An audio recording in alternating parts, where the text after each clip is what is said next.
आज हम सिलसिलेवार तरीके से पीएनबी में हुए महाघोटाले की पूरी खबर आपको बताएंगे। 11,000 करोड़ के इस घोटाले की वजह से कैसे देश के आम नागरिकों का भी 7,000 करोड़ डूब गया है, ये भी आपको बताएंगे। और कहां है नीरव मोदी और बैंक का वो आरोपी ऑफिसर गोकुलनाथ, इसकी भी पड़ताल न्यूज नेशन करेगा। देश की सबसे बड़ी खबर से जुड़े हर सवालों का जवाब आपको मिलेगा। लेकिन सबसे पहले आपको दिखाते हैं महाघोटाले पर अब तक का अपडेट। महाघोटाले का अपडेट है, नीरव मोदी की 5100 करोड़ रुपए की संपत्ति जब्त हो गई है और अब ये बढ़कर 6400 करोड़ रुपए हो गई है, यानी कि और ज्यादा रिकवरी हुई है। 6 संपत्ति, 1 फिक्स डिपॉजिट जब्त कर लिया गया है। जयपुर, हैदराबाद, दिल्ली, मुंबई, सूरत में 20 जगह ईडी की छापेमारी हुई है।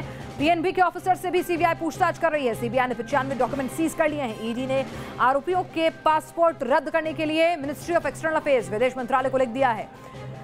इस बीच आरोप प्रत्यारोप का सवाल भी शुरू हो गया है कि कांग्रेस कह रही है कैसे नीरव मोदी भागने में कामयाब हुआ। घोटाले में 30 जनवरी 13 फरवरी को 2 एफआईआर हुई हैं।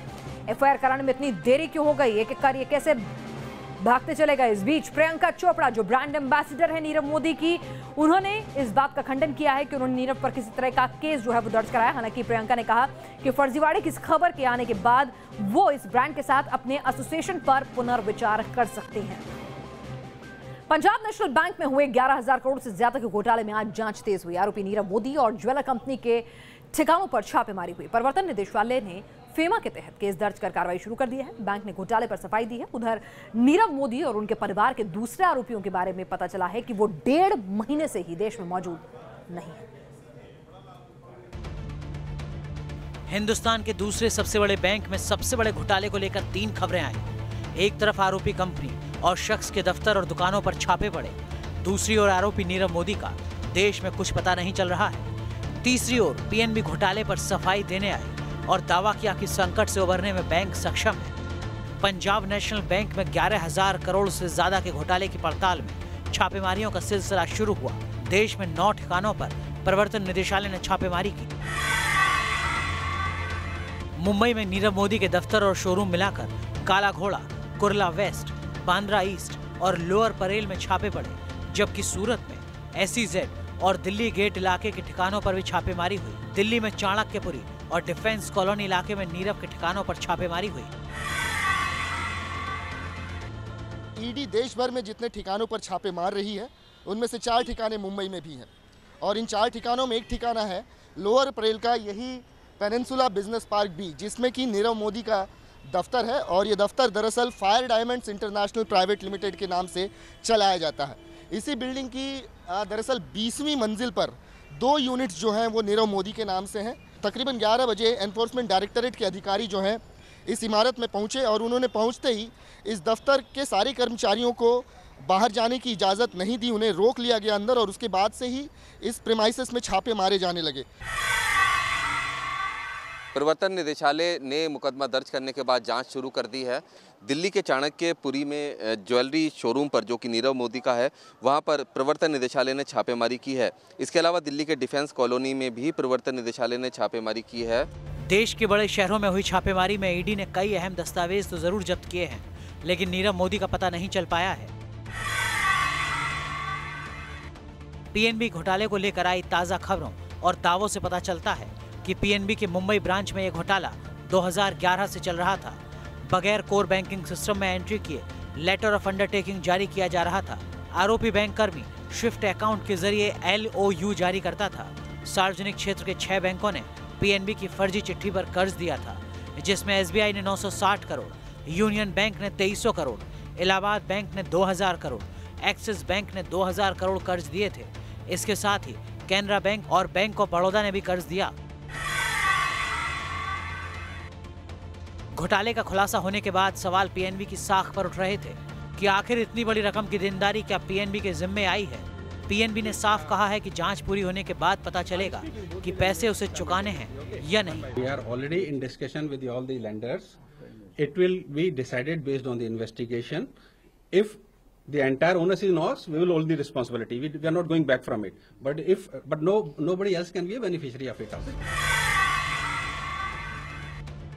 इस बात का अभी तक पता नहीं चला है कि नीरव मोदी अभी कहां है। सूत्रों के मुताबिक खबर आई है कि नीरव मोदी ने 1 जनवरी को ही देश छोड़ दिया था। उसके बाद उसे मुंबई में रजिस्टर्ड पते पर नहीं देखा गया। मुंबई से विकास श्रीवास्तव और पंकज मिश्रा के साथ रुमान उल्ला खान, न्यूज नेशन, दिल्ली। और इसी से जुड़ा हुआ है हमारा आज का सवाल भी कि क्या बैंकिंग सिस्टम में कमी से 11,000 करोड़ रुपए लुट गए? आप अपना जवाब हमें एसएमएस करें।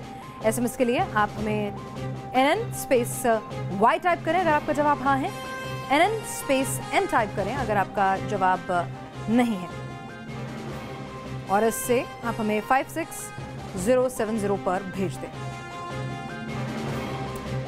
आप अपनी राय ट्वीट भी कर सकते हैं, हमारा हैशटैग इस्तेमाल करें, #NN_questioner। और आइए अब आपको बताते हैं कि आखिर पंजाब नेशनल बैंक में इतना बड़ा घोटाला कैसे हो गया और किसी को पता तक नहीं चला। पीएनबी का दावा है कि ऐसा फर्जीवाड़ा पिछले साल से चल रहा था, तो आखिर कैसे ये सबकी नजरों से इतने वक्त तक बचा रहा और फिर अंत में कैसे पकड़ में आया? चलिए आपको बताते हैं हम इस फर्जीवाड़े में बैंक कर्मी पर क्या कुछ आरोप लगे। मुंबई की यही वो ब्रांच है जहां बैठे चंद बैंक अफसरों और कर्मचारियों की मिलीभगत से 11,000 करोड़ से ज्यादा का फर्जीवाड़ा होता रहा। पीएनबी ने दावा किया है कि आरोपी बैंक अफसर ने नीरव मोदी को बैंक से जो गारंटी वाली चिट्ठियां दी, उसकी एंट्री बैंक के दस्तावेज में नहीं है। मतलब ये कि नीरव मोदी मुंबई में पीएनबी की ब्रांच में जाते थे और अफसर से मिलीभगत कर उससे लेटर ऑफ अंडरटेकिंग लिया करते थे। पीएनबी से जो चिट्ठी नीरव को मिलती थी, उसे लेकर वो विदेशों में भारतीय बैंकों की ब्रांच में जाते थे। वो बैंक पीएनबी की अंडरटेकिंग वाली चिट्ठी देखकर उस विदेशी कंपनी को भुगतान कर दिया करते थे, जिससे नीरव मोदी हीरे खरीदा करते थे। पीएनबी का कहना है कि ऐसा सिलसिला 2011 से ही चल रहा था, तो आखिर ये फर्जीवाड़ा पकड़ा क्यों नहीं गया? It's a letter of undertaking, not funded liability. When it was not entered into CBS, it could not reflect. PNB का कहना है कि उनकी ब्रांच से जो चिट्ठी जारी होती थी, उसका कोर बैंकिंग सिस्टम में जिक्र ही नहीं होता था। इससे बैंक को लेन देन का पता ही नहीं चलता था। दूसरी तरफ विदेशों में जो बैंक पीएनबी की चिट्ठी के बदले भुगतान करते थे, उन्हें पीएनबी से फिर नई और फर्जी चिट्ठी दिला दी जाती थी। We are examining all the systems of practically, that is also under investigation. That what are the system problems? In case there are any system issues, we are going to correct. तो सवाल है कि आखिर आरोपी bank अफसर किस तरह CBS और पीएनबी के फिनेकल सॉफ्टवेयर को बाईपास कर स्विफ्ट अकाउंट पासवर्ड जनरेट करता था कि बैंक के किसी बड़े अधिकारी को इसका पता ही नहीं चलता था। तमाम मामले सामने आ रहे हैं। बैंकिंग कल्प्रिट्स के मामले के सामने आने के बाद कार्रवाई जारी है और वित्त मंत्रालय का कहना है इस पर और भी आने वाले समय में कार्रवाई जारी रहेगी। वीडियो जर्नलिस्ट मनोज कुमार के साथ सैयद आमिर हुसैन, न्यूज नेशन, दिल्ली। और नाक के नीचे कैसे 6 सालों तक घोटाले का खेल चलता रहा, 6 सालों तक क्यों पकड़ में नहीं आया ये आरोपी? ये सवाल भी आपके जहन में घूम रहा होगा। सिस्टम में आखिर खामी कहां है जिसका फायदा उठाकर इतने सालों तक ये आरोपी बड़े आराम से ये घोटाला करते रहे और बचे भी रहे? देश का सबसे बड़ा बैंकिंग घोटाला जो विजय माल्या के घोटाले से भी बड़ा है।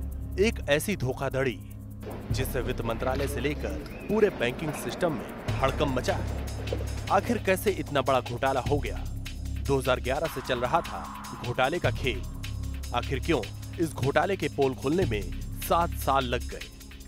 क्यों इतने दिनों तक पर्दे में रहा ये घोटाला? इसको समझने के लिए सबसे पहले LOU को समझना होगा। LOU एक तरह की बैंकिंग गारंटी होती है। इसके आधार पर विदेशी बैंक या भारतीय बैंक की विदेशी ब्रांच कर्ज देती है। जानकारों के मुताबिक पीएनबी के 2 अफसरों की मिलीभगत से कंपनियों को फर्जी तरीके से LOU दिया गया। पकड़ में आने से बचने के लिए उन्होंने इसकी एंट्री भी नहीं की थी। ये भी बताया जा रहा है कि दोनों अफसरों ने पहले भी गलत तरीके से LOU दिया था। पीएनबी ने खुद माना है कि उसके कर्मचारियों ने धोखाधड़ी में मदद की। ये जो फ्रॉड 2011 में शुरू हुआ था, इसको सबसे पहले हमारे ही बैंक ने डिटेक्ट करके और रेगुलेटरी एजेंसीज को, लॉ एनफोर्समेंट एजेंसीज को बताया। ये भी कहा जा रहा है कि इतने साल तक आरोपी इसलिए बचे रहे क्योंकि उन्होंने सिस्टम की खामियों का फायदा उठाया। जानकारों के मुताबिक आरोपियों ने कोर बैंकिंग सिस्टम को चकमा दिया, रकम बाहर भेजने के लिए स्विफ्ट का इस्तेमाल किया। ग्लोबल फाइनेंशियल मैसेजिंग सर्विस है। स्विफ्ट से लाखों डॉलर भेजे जा सकते हैं। विदेश में स्विफ्ट से जुड़े मैसेज पीएनबी के फिनेकल सॉफ्टवेयर सिस्टम में फौरन उपलब्ध नहीं होते। ये बैंक के सीबीएस में एंट्री किए बिना जारी किए जाते हैं। आसान तरीके से अगर स्विफ्ट को समझें तो स्विफ्ट यानी society for world wide interbank financial telecommunication ऐसा तरीका है जो दुनिया भर के बैंक इस्तेमाल करते हैं। इस सिस्टम की मदद से बैंक लेन देन की जानकारी मुहैया कराते हैं। स्विफ्ट दुनिया भर के बैंकों को ट्रांजैक्शन इंफॉर्मेशन साझा करने के लिए नेटवर्क देता है। इसके अलावा ये बैंकों को सॉफ्टवेयर भी प्रदान करता है। इसके माध्यम से किसी भी लेन देन की जानकारी तत्काल मैसेज के माध्यम से मुहैया कराई जाती है। स्विफ्ट के जरिए धोखाधड़ी हो रही है, ये बात खुद पीएनबी ने भी मानी है। मैं आपको दो बात कहना चाहूंगा। एक बात जो आपने प्रश्न किया है कि स्विफ्ट नेटवर्क के बारे में, जब कोई एम्प्लॉय अगर हमारा फाइनेंशियल ट्रांजेक्शन करता है और कोई गलती करता है और वो सिस्टम जो है वो हमारे जो सीबीएस सिस्टम के अंदर उसको एंटर नहीं करता है, तो उस तरह से वो गलती उसने फ्रॉडलेंट एक्टिविटी करी है और इसीलिए उसका नाम सीबीआई में दिया भी गया है। So we have gone for that purpose only. LOU की एंट्री नहीं की गई, कोर बैंकिंग सिस्टम को चकमा दिया गया। इसके अलावा पूरे मामले में ऑडिटर की भूमिका पर भी सवाल उठाए जा रहे हैं। ये बैंकिंग फ्रॉड इसलिए हुआ क्योंकि पीएनबी का पूरा सिस्टम ही काम नहीं करा, फेल हो गया एक तरीके से। क्या होता है कि जो भी बड़े ट्रांजैक्शंस होते हैं उनका ऑडिट डेली बेसिस पे होता है, तो इसका मतलब कि सबसे बड़ा फेलियर ऑडिटर का है, क्योंकि इसका जो टिकट साइज था एक ट्रांजैक्शन वो 250 से 300 करोड़ के बीच था। इतने बड़े घोटाले से जुड़े कई सवाल हैं जो अनसुलझे हैं। तमाम बड़ी एजेंसियां इसकी तफ्तीश कर रही हैं। 6 साल तक कैसे घोटाले पर पर्दा पड़ा रहा, इसकी गुत्थी को सुलझाने के लिए जांच की जा रही है। सवाल ये भी है कि बैंकिंग सिस्टम की इस तरह की खामियां का फायदा कहीं और बैंकों में भी तो नहीं उठाया गया। Team news nation. और अब आपको दिखाते हैं पीएनबी के उस आरोपी डिप्टी मैनेजर का घर, जो इस सब पूरे बड़े घोटाले की सबसे बड़ी वजह सूत्रधार बताया जा रहा है। सीबीआई में जिन 2 बैंक ऑफिसर्स के खिलाफ केस दर्ज किया गया है उनमें से एक है गोकुलनाथ शेट्टी। खुलासे के बाद से गोकुलनाथ का भी कुछ पता नहीं चल पा रहा है। न्यूज़ नेशन संवाददाता पंकज मिश्रा उसी ऑफिसर के घर पहुंचे तो वहां क्या देखा, देखिए हमारी इस रिपोर्ट में। बैंकिंग का सबसे बड़ा घोटाला कामयाब नहीं हुआ होता अगर इसी बैंक के कुछ अधिकारी इस घोटाले में शामिल नहीं हुए होते। पंजाब नेशनल बैंक में जो 11,500 करोड़ का घोटाला हुआ है उसका जिम्मेदार, उसका आरोपी एक और शख्स है जिसका नाम है गोकुलनाथ शेट्टी।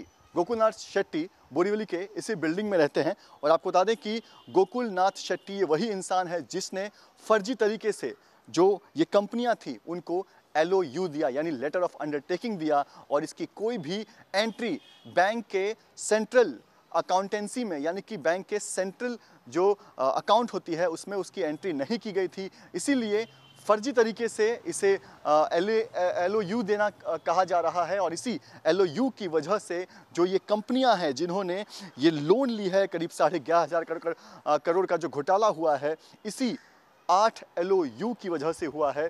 और ये 8 LOU देने में जो बैंक के अधिकारी शामिल थे उनमें डिप्टी मैनेजर गोकुलनाथ शेट्टी थे।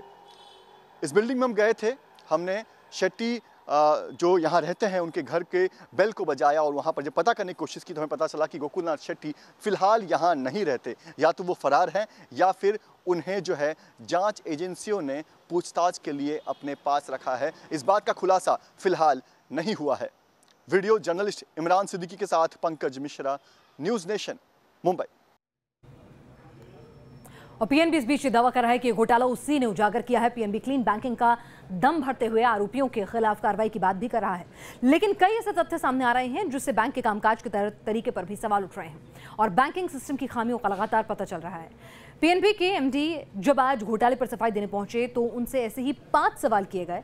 आप सुनिए उन्होंने उनका क्या जवाब दिया। पीएनबी को घोटालों के बारे में 20 दिन पहले पता चला, जबकि आरोपी 1.5 महीने पहले ही देश छोड़ चुके थे। ऐसे में पीएनबी से पहला सवाल यही था कि उन्हें घोटाले का कब पता चला। We detected in the 3rd week of January and we promptly investigated in the 3-4 days and we have gone to the CBI on 29th. Our new team staff sitting there, they raised an alarm that it is not in the system, and that was the started by that was on the 25th of January. That was on the 25th of January. I think information to SEBI was given in time.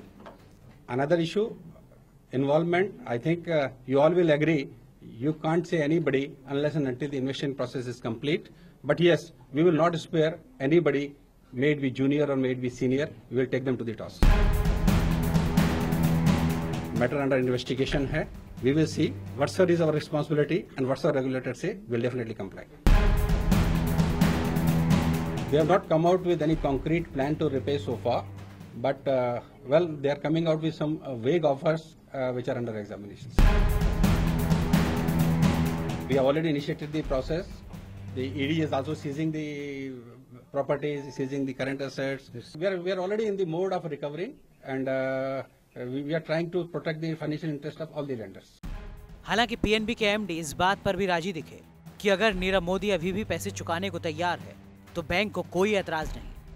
Video journalist Manoj Kumar के साथ Syed Aamir Hussain, news nation, Delhi. Punjab national bank में हुए 11,000 करोड़ से ज्यादा के घोटाले के खुलासे के बाद जांच एजेंसियां और बैंक दोनों के होश उड़े हुए हैं। महज 2 दिनों में बैंकिंग सेक्टर में निवेश करने वाले लोगों के करोड़ रुपए लुट चुके हैं। चलिए आपको दिखाते हैं कि पंजाब नेशनल बैंक के शेयर पर 2 दिनों में कमाई पर कैसा असर पड़ा है। बुधवार को पीएनबी के शेयर 10% तक गिर गए थे। गुरुवार को पीएनबी के शेयर 9% तक गिरे। 2 दिनों में 19% की गिरावट निवेशकों के करीब 6,840 करोड़ रुपए डूब गए इस पूरे स्कैम के उजागर होने के बाद। पंजाब नेशनल बैंक में फर्जीवाड़े के खुलासे से बैंकिंग शेयर में भी गिरावट की बात अनोखी नहीं है, लेकिन इस सबसे बड़े बैंक घोटाले की वजह से पूरे बैंकिंग सेक्टर के शेयर भी औंधे मुंह गिर पड़े हैं। पिछले 2 दिनों में करीब 7,000 करोड़ रुपए का नुकसान हो चुका है। घोटाले का दूसरे बैंकों के शेयर पर क्या असर पड़ा है, जरा वो भी देख लीजिए। पीएनबी घोटाले का क्या असर है? 3.5 महीने के निचले स्तर पर बैंकिंग सेक्टर के शेयर्स हैं। 1 से 5% तक की गिरावट है। पीएनबी का शेयर तो 9.81% टूटा है। यस बैंक का शेयर 4.40% इसमें गिरावट दर्ज की गई है। स्टेट बैंक ऑफ इंडिया का शेयर 4.06% तक गिरा है। एक्सिस बैंक के शेयर 3.35% गिरे। ICICI bank 2.29%, bank of Baroda 1.75% तक गिर गया। और पीएनबी ने दावा किया है कि जिस घोटाले का अब भांडाफोड़ हो रहा है वो फर्जीवाड़ा 2011 से चल रहा था, लेकिन मामला सामने आने के बाद अब कांग्रेस पार्टी ने बीजेपी और मोदी सरकार पर सियासी बाढ़ शुरू कर दिया है। पीएनबी का घोटाला सामने आने और आरोपी नीरव मोदी के विदेश भागने के बाद अब देश में घोटाले पर सियासत शुरू हो गई है। बीजेपी जहां घोटाले का भंडाफोड़ करने का दावा कर रही है, वहीं राहुल गांधी सियासी वार से चूक नहीं रहे हैं। अब कहा गया दावोस में फोटो दिखाई गई उनकी, वो भारत के प्रधानमंत्री के डेलीगेशन के पार्ट नहीं थे, और जो हमारी जानकारी में है वो अपने आप दावोस पहुंचे थे, और जो सीआईआई की ग्रुप फोटोग्राफ की इवेंट थी उसमें वो आए थे। न कोई पीएम से मुलाकात हुई, न कोई बातचीत हुई, ऐसा कुछ नहीं हुआ है। कांग्रेस अध्यक्ष राहुल गांधी के आरोपों को बीजेपी ने गंदी सियासत बताया है। हालांकि कांग्रेस नेताओं का कहना है कि आरोपी नीरव मोदी भंडाफोड़ होने और केस दर्ज होने से पहले देश से भागा कैसे। नीरव मोदी 11,400 करोड़ रुपए की बैंक को जब चपत लगाकर फिर भाग गया। प्रधानमंत्री जी क्या कर रहे थे? वित्त मंत्री जी क्या कर रहे थे? वित्त मंत्रालय, PMO, financial intelligence unit, ED, CBI, ये सब क्या कर रहे थे? 30 बैंकों का पैसा डूब गया, और अब तो कहते हैं कि ये पूरी राशि शायद 30,000 करोड़ तक ना पहुंच जाए। देश का सबसे बड़ा बैंक घोटाला हो जाए और प्रधानमंत्री चुप्पी साधे रखें, ये अपने आप में रहस्यमय है। ये छोटा मोदी, ये कौन सा शब्द है? ये बार बार कहा जा रहा है। इस देश में, पूरे देश में करोड़ों व्यक्ति होंगे जिनका सरनेम मोदी है। क्या कहना चाह रहे हैं वो? भारत के प्रधानमंत्री के खिलाफ उनकी पीड़ा हम समझते हैं, वो बार बार हारते हैं। त्रिपुरा में भी हारने वाले हैं, संभावना पूरी है। तो क्या उस हार के गुस्से में वो राजनीतिक शालीनता की सारे हदें लांघ देंगे? कांग्रेस के अलावा कई दूसरे विपक्षी दल नीरव मोदी मामले की तुलना विजय माल्या प्रकरण से भी कर रहे हैं। वीडियो जर्नलिस्ट जयराम यादव के साथ मोहित राज दुबे, न्यूज नेशन, दिल्ली। और सबसे बड़े घोटाले के बाद, बैंक घोटाले के बाद पूरे देश में सवाल कौन रहा है, सरकारी बैंक में कैसे लगाया इतना बड़ा चूना, और एफआईआर दर्ज होने के बाद आखिर कैसे मुल्क से भागने में न सिर्फ नीरव मोदी कामयाब हुआ बल्कि उसका पूरा परिवार भी। लेकिन मुख्य आरोपी नीरव मोदी अकेले नहीं है, बल्कि उनका कुनबा भी हिंदुस्तान की सरहद के पार चला गया है। सबसे बड़े बैंक घोटाले का आरोपी नीरव मोदी देश छोड़कर कैसे भागा? क्या गिरफ्तारी के डर से विदेश भागे नीरव और उसके करीबी। बैंकिंग सिस्टम को चूना लगाकर कैसे दिया कानून को चकमा? ये सवाल जितना पेचीदा है उतना ही गहरा राज है मुख्य आरोपी नीरव मोदी और उसके करीबियों का भाग जाना। सबसे बड़े बैंक घोटाले के घेरे में 4 ऐसे किरदार हैं जिनकी तलाश है। सबसे पहले आपको समझाते हैं ये चारों चेहरे कौन हैं। आरोपी number 1 Nirav Modi, diamond company का मालिक। आरोपी नंबर 2 निशाल मोदी, नीरव मोदी का भाई। आरोपी नंबर 3 एमी मोदी, नीरव मोदी की पत्नी। और आरोपी नंबर 4 मेहुल चौकसी, नीरव का मामा और बिजनेस पार्टनर। पीएनबी की शिकायत पर सीबीआई ने 31 जनवरी को केस दर्ज किया था, लेकिन हैरानी इस बात की है कि एफआईआर दर्ज होने के कुछ दिन पहले ही ये चारों आरोपी देश छोड़कर भाग गए। सीबीआई ने नीरव मोदी, उनके भाई निशाल मोदी, पत्नी अमी मोदी और बिजनेस पार्टनर मेहुल के खिलाफ लुकआउट सर्कुलर जारी कर दिया है। सीबीआई सूत्रों के मुताबिक नीरव मोदी और निशाल मोदी दोनों 1 जनवरी 2018 को यानी एफआईआर दर्ज होने से 28 दिन पहले भारत छोड़कर चले गए। पति नीरव मोदी के देश छोड़ने के महज 5 दिन बाद पत्नी एमी मोदी भी चली गई। जांच एजेंसियों को शक है कि नीरव के आरोपों के घेरे में एमी मोदी भी हो सकती हैं, लिहाजा एमी का देश छोड़ना सवालों के घेरे में। नीरव मोदी और उनके बिजनेस पार्टनर मेहुल दोनों भारतीय नागरिक हैं, लेकिन जिस तरीके से मोदी परिवार और उनके बिजनेस पार्टनर ने भारत छोड़ा, उससे ये एक सोची समझी रणनीति का नतीजा दिखता है। वीडियो जर्नलिस्ट चंदोक राज के साथ रुमान उल्लाह खान, न्यूज़ नेशन, दिल्ली।